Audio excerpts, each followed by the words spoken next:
Summary of Irreversible Damage, The Transgender Craze Seducing Our Daughters by Abigail Shrier. Enjoyed the video. Please subscribing to my channel for more great content like this. You'll be notified when I upload new videos. Summary. Irreversible Damage by Abigail Shrier examines what the author describes as a sudden increase in transgender identification among adolescent girls. Shrier argues that social contagion, online influences, and a desire to escape the challenges of growing up female are driving this trend rather than genuine gender dysphoria in many cases. The book criticizes what Shrier sees as hasty medical interventions and social transitions for these youth, arguing that they may cause long-term harm. The book delves into the controversial and deeply divisive issue of the sudden rise in teenage girls seeking gender transition. Through meticulous research and poignant interviews with families, healthcare professionals, and affected individuals, Shrier unravels the socio-cultural forces and psychological underpinnings potentially driving this trend. She raises critical questions about identity, autonomy, and the implications of medical interventions on young lives, all while sparking a vital conversation about the balance between affirming care and safeguarding healthy development. Shrier's work is an urgent call to pause and scrutinize a phenomenon that is reshaping lives and challenging societal norms, making it a must-read for parents, educators, and anyone invested in the well-being of the next generation. Key concepts. 1. Rapid onset gender dysphoria. ROGD. Shrier discusses this controversial concept, suggesting that some adolescents, particularly girls, suddenly identify as transgender due to social influences rather than long-standing gender dysphoria. 2. Social contagion. The book argues that transgender identification can spread through peer groups and online communities, similar to other adolescent phenomena. 3. Influence of social media. Shrier claims that online content creators and communities play a significant role in encouraging transgender identification among youth. 4. Escaping womanhood. The author suggests that some girls may seek to transition as a way to avoid the challenges and pressures associated with female adolescence and young adulthood. 5. Critique of affirmative care. Shrier is critical of the gender-affirming approach to treating gender dysphoria in youth, arguing that it may lead to hasty and potentially harmful medical interventions. 6. Detransition. The book highlights stories of individuals who have detransitioned, returned to identifying with their birth sex, after undergoing medical or social transition. 7. Parental rights. Shrier argues for greater parental involvement in decisions regarding their children's gender identity and medical treatments. 8. Long-term consequences. The author expresses concern about the potential long-term physical and psychological effects of hormonal and surgical interventions on young people. 9. Cultural factors. Shrier discusses how she believes current cultural and political climates may be contributing to the increase in transgender identification among youth. 10. Alternative approaches. The book suggests exploring other ways to address discomfort with one's body or gender roles without necessarily pursuing medical transition. It's important to note that this book presents a particular viewpoint on a complex and sensitive topic. Many medical professionals, LGBTQ+ advocates, and transgender individuals strongly disagree with Shrier's assertions and conclusions. Readers are encouraged to consult a wide range of sources, including peer-reviewed scientific literature and perspectives from transgender individuals and their families, to gain a more comprehensive understanding of this topic. Chapter 1. Rapid Onset Gender Dysphoria, ROGD. In Irreversible Damage, Abigail Shrier explores the concept of rapid onset gender dysphoria, ROGD, a controversial term that has sparked significant debate in both medical and social circles. According to Shrier's narrative, ROGD describes a phenomenon where adolescents, particularly teenage girls, suddenly express gender dysphoria without any prior history of discomfort with their biological sex. Shrier presents ROGD as distinct from traditional understanding of gender dysphoria, which typically manifests in early childhood. Instead, she argues that ROGD appears abruptly during or after puberty, often in the context of increased exposure to transgender topics through social media and peer groups. The author contends that many of these adolescents come from progressive, often upper-middle-class backgrounds where transgender identities are viewed positively. She suggests that for some teens, identifying as transgender might serve as a coping mechanism for other underlying issues such as anxiety, depression, autism spectrum disorders, or the general difficulties of adolescence. Shrier's narrative paints ROGD as a social contagion, spreading through friend groups and online communities. She describes scenarios where multiple teens in a social circle come out as transgender in quick succession, drawing parallels to other peer-influence phenomena like eating disorders. The book argues that well-meaning parents, teachers, and healthcare providers, operating under an affirmation-only model, may inadvertently reinforce this identity without exploring other potential causes for a teen's distress. Shrier expresses concern that this could lead to unnecessary medical interventions with long-lasting consequences. It's important to note that ROGD is not recognized as a formal diagnosis by major medical associations. Many experts in gender-affirming care dispute its validity, arguing that it pathologizes normal exploration of gender identity and expression in adolescence. Critics of the ROGD concept also point out that increased visibility and acceptance of transgender identities may simply allow more young people to recognize and express their gender identity earlier. Shrier's discussion of ROGD in Irreversible Damage has been both influential and highly controversial. While some parents and professionals find it helpful in understanding their experiences, others view it as harmful to transgender youth and based on flawed assumptions about gender identity development. This topic remains an area of ongoing research and debate in the fields of psychology, pediatrics, and gender studies. Readers are encouraged to engage with a variety of perspectives, including those of transgender individuals and medical professionals specializing in gender-affirming care, to form a well-rounded understanding of this complex issue. Chapter 2: The Concept of Social Contagion. In Irreversible Damage, Abigail Shrier presents the concept of social contagion as a key factor in what she perceives as a rapid increase in transgender identification among adolescent girls. Shrier draws parallels between this phenomenon and other behaviors that have been observed to spread through social groups, particularly among teenagers. According to Shrier's narrative, social contagion in this context refers to the idea that transgender identity can spread through peer groups and online communities, much like how fashion trends or slang might catch on. She argues that for some adolescents, especially girls, identifying as transgender becomes a way to gain social acceptance, stand out, or cope with the challenges of puberty and young adulthood. Shrier describes scenarios where one teen in a friend group comes out as transgender, and soon after, others in the same circle follow suit. She suggests that this is not merely a case of teens feeling safe to express their true identities in a supportive environment, but rather a form of unconscious mimicry driven by a desire for belonging and identity. The author points to the role of social media as a powerful amplifier of this alleged contagion. She argues that online platforms expose teens to a constant stream of content about gender identity, transition stories, and communities that celebrate transgender identities. In Shrier's view, this exposure can lead vulnerable adolescents to question their own gender identity, even if they had never experienced gender dysphoria before. Shrier contends that the social contagion effect is particularly potent because identifying as transgender can offer a seemingly clear explanation for the discomfort and confusion many teens experience during puberty. She suggests that for girls who feel uncomfortable with the changes in their bodies or the societal expectations placed on women, transgender identity might appear as an attractive alternative. The book also explores how the concept of social contagion intersects with what Shrier sees as a cultural climate that quickly affirms and celebrates transgender identities. She argues that this environment can make it difficult for teens to critically examine their feelings or consider alternative explanations for their discomfort. It's important to note that many experts in gender studies and psychology dispute the application of social contagion theory to gender identity. Critics argue that this concept oversimplifies the complex process of gender identity formation and dismisses the lived experiences of transgender individuals. They contend that increased visibility and acceptance of diverse gender identities may simply allow more people to recognize and express their authentic selves earlier in life. The social contagion theory as presented in Irreversible Damage remains a controversial topic. While some find it compelling, others view it as a harmful oversimplification that may be used to delegitimize transgender identities.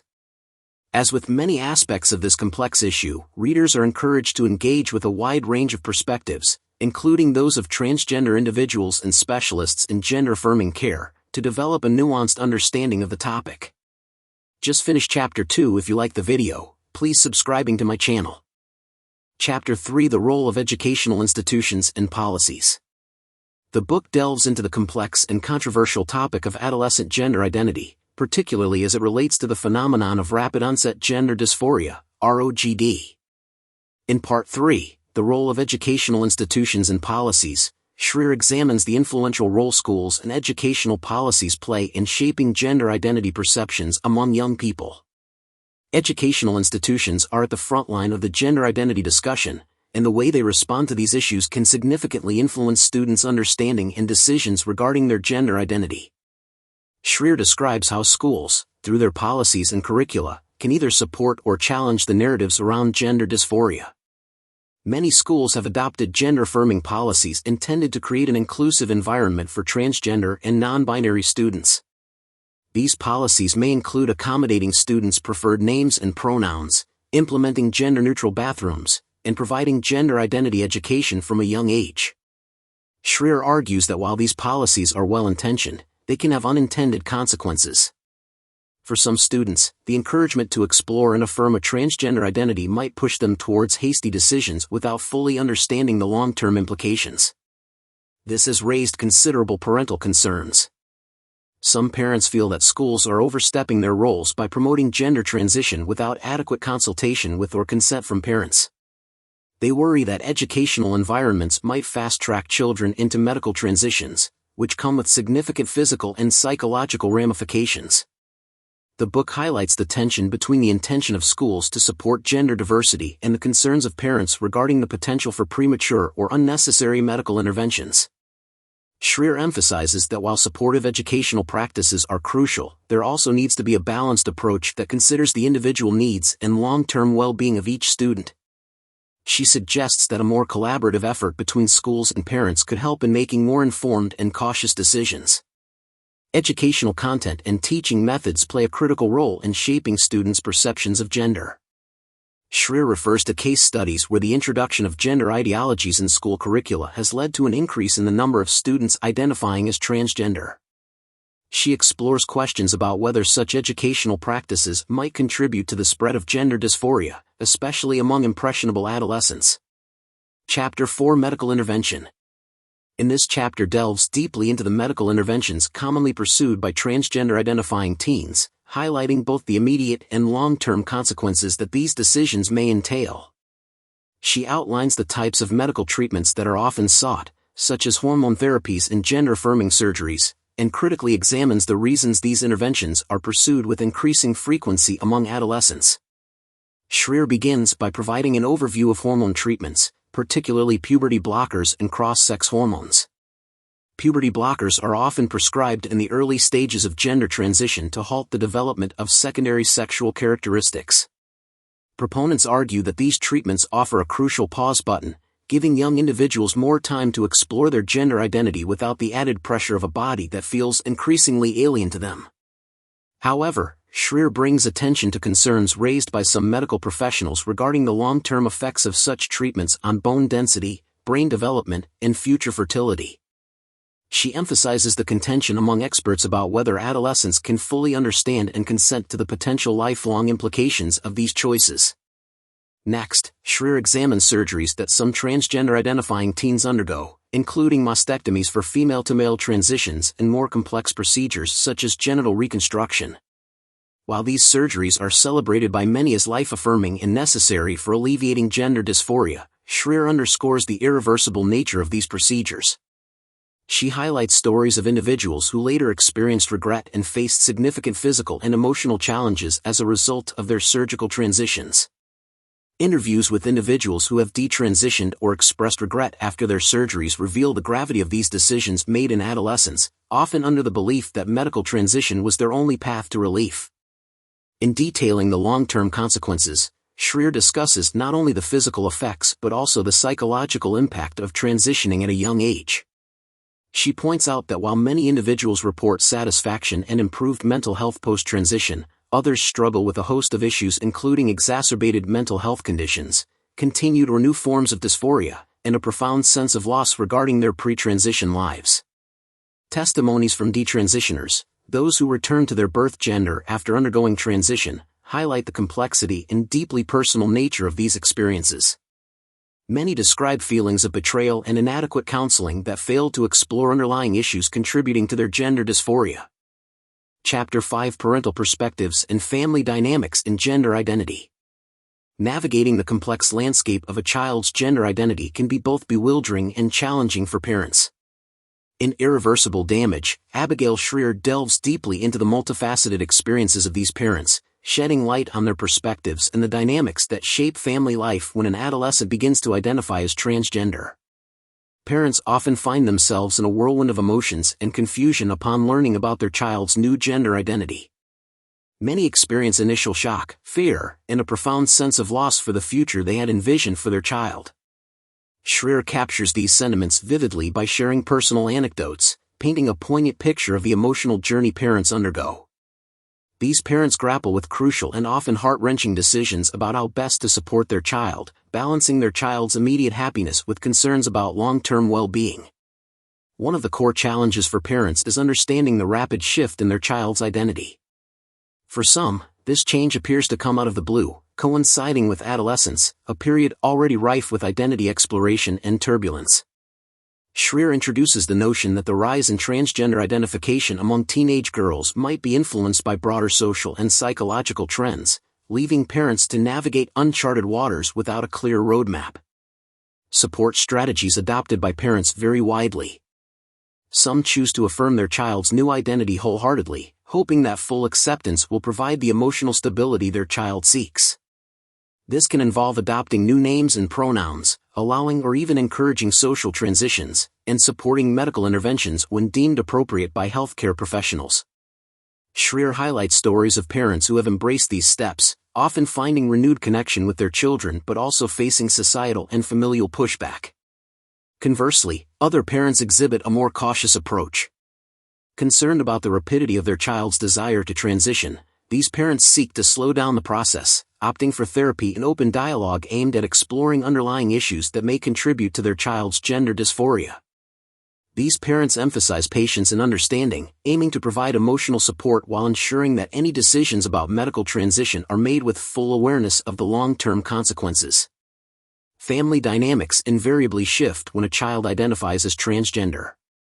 Gender identity can become a focal point around which family relationships are redefined.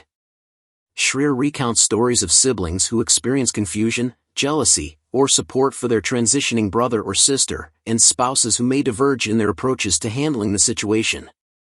The ripple effect extends to extended family members, who might struggle to adapt to the new identity, causing strain or, in some cases, deepening family woe. Chapter 6: Legal and Ethical Considerations in Adolescent Gender Transition. In examining the legal and ethical considerations related to adolescent gender transition, it's crucial to address the legal rights of minors and the capacity they possess to make significant medical decisions. Jurisdictions vary widely in their approach to medical consent for minors, particularly when it concerns irreversible procedures like hormone treatments and surgeries. Minors are often restricted from making certain medical decisions independently, necessitating parental consent or legal guardianship. This is built on the premise that adolescents might lack the full cognitive maturity required to understand the long-term implications of such decisions. The ethical landscape for healthcare providers dealing with transgender-identifying adolescents is nuanced and complex. Providers must balance the autonomy of the adolescent with the responsibility of ensuring informed consent. Ethical practice mandates that healthcare professionals provide comprehensive information about potential risks, benefits, and uncertainties associated with medical transition. In addition, they must consider the psychological and developmental stages of their young patients, ensuring their decisions are not solely influenced by external pressures, but are truly reflective of a well-considered and authentic desire to transition. Recent legal cases have spotlighted the contentious nature of medical consent in adolescent gender transition. For example, in some regions, there have been lawsuits initiated by individuals who underwent medical transitions as minors and later regretted those decisions. These plaintiffs argue that they were not fully informed of the potential long-term consequences and that their ability to provide informed consent was overestimated. Conversely, other cases emphasize the autonomy and rights of transgender adolescents to receive gender-affirming care, highlighting the significant psychological distress and potential harm caused by delaying or denying treatment. One notable case involved a minor seeking hormone therapy against parental wishes. The legal battle underscored the tension between an adolescent's right to gender-affirming care and parental rights to make medical decisions on behalf of their children. The courts had to carefully balance these interests, often considering expert testimonies from psychologists, medical professionals, and the lived experiences of transgender individuals. The outcomes of such cases can set precedents, influencing future legal and medical practices. Furthermore, policymakers face the challenge of creating regulations that respect both the evolving understanding of gender dysphoria and the protective instincts society holds for its youth. Initiatives like mandatory waiting periods, psychological assessments, and multidisciplinary evaluations before irreversible interventions are often suggested as ways to safeguard minors while respecting their desire for gender transition. Chapter 7 Conclusion. In Irreversible Damage, Abigail Shrier presents a controversial conclusion regarding what she perceives as a sudden increase in transgender identification among adolescent girls. Her narrative weaves together various threads of argument to paint a picture of concern and caution.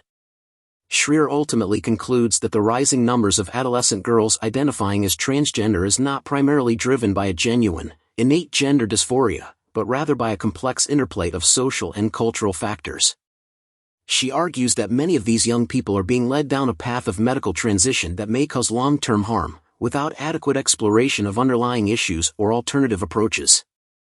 The author contends that well-meaning parents, educators, and medical professionals, operating under an affirmation-only model, may be too quick to validate a teen's declaration of transgender identity. Shrier suggests that this approach, while intended to be supportive, can sometimes fast-track young people toward medical interventions before they have fully matured or worked through other potential sources of distress. Shrier expresses particular concern about the irreversible nature of some medical treatments, such as mastectomies or the long-term effects of cross-sex hormones on fertility and bone density. She argues that adolescents, with their still developing brains, may not be equipped to fully understand or consent to these life-altering decisions. The book concludes with a call for a more cautious, exploratory approach to gender dysphoria in adolescence. Shrier advocates for thorough psychological evaluation and consideration of alternative explanations for a teen's distress before pursuing medical transition.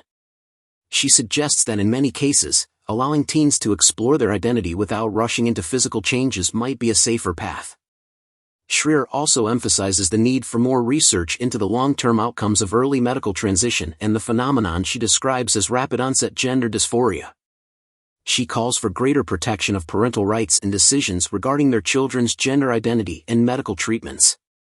It's crucial to note that Shrier's conclusions are hotly debated. Many medical professionals, LGBTQ+ advocates, and transgender individuals strongly disagree with her assertions, arguing that they misrepresent the experiences of transgender youth and the careful, multi-step process typically involved in gender-affirming care. Critics contend that Shrier's perspective could be used to justify denying necessary care to transgender adolescents, potentially increasing their risk of negative mental health outcomes. The book's conclusions have been influential in some circles while being sharply criticized in others. As with any complex and sensitive topic, readers are encouraged to engage with a wide range of perspectives, including those of transgender individuals, their families, and medical professionals specializing in gender-affirming care, to develop a nuanced understanding of these issues.